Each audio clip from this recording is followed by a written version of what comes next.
And he reminded them that they could speak to power and that they could speak out and bring a different kind of kingdom to bear. And we remembered last week that Jubilee, the year of Jubilee that in the Old Testament was for every 50 years, was to become continual.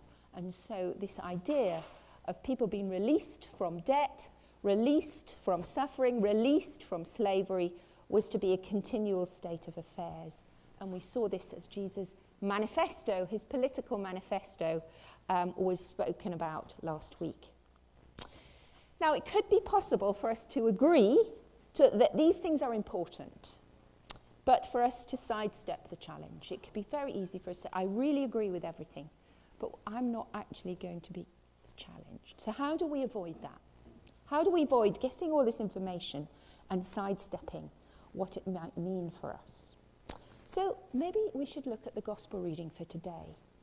Let's look at Mark chapter 6. Now, if you're like me and you go to the supermarket and you see 2 for 1 or buy 1 get 1 free, I'm intrigued. I want it.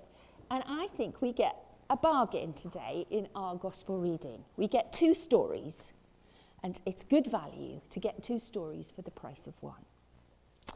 And first, we hear of Jesus returning to the synagogue, only to be rejected by his hometown. Now, those of you who were listening last week or were here last week will think, well, did Lynn forget that we covered that last week? We talked about that last week. Why are we doing it again? Well, that was the version in Luke 4. Here we're looking at the version in Mark. And it's very important to realize that stories that are repeated in the Gospels, sometimes the Gospel writer puts them together for a reason. He puts them in place in the narrative for a reason. And why has Mark chosen to put this story of Jesus returning to his hometown right beside the sending out of the disciples? Last week, we had it from Luke, and the most important thing was the fact that Jesus was announcing that he was the Messiah. No disciples were mentioned there. Here, it's in amongst the disciples being called and then being sent out 2 by 2. Now, we could take each story separately, but what if there's an underlying reason why they're put together side by side? Could it be that these passages are talking to each other and therefore talking to us to reinforce an important message that isn't necessarily just overtly in the text? We've seen here in this 2 stories together 2 different reactions to Jesus' ministry, namely that of the disciples compared to those living in Nazareth. So we get a contrast of 2 reactions. In the first story, Jesus took the initiative and returned to his hometown. The people of Nazareth didn't come to him.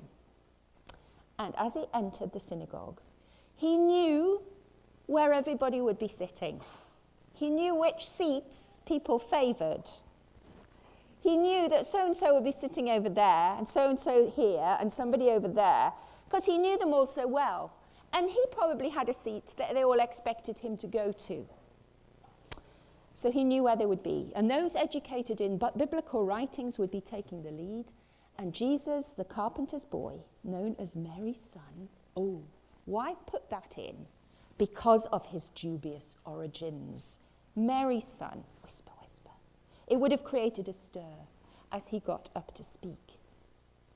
But maybe some thought, as we thought last week, we've heard that he's making a splash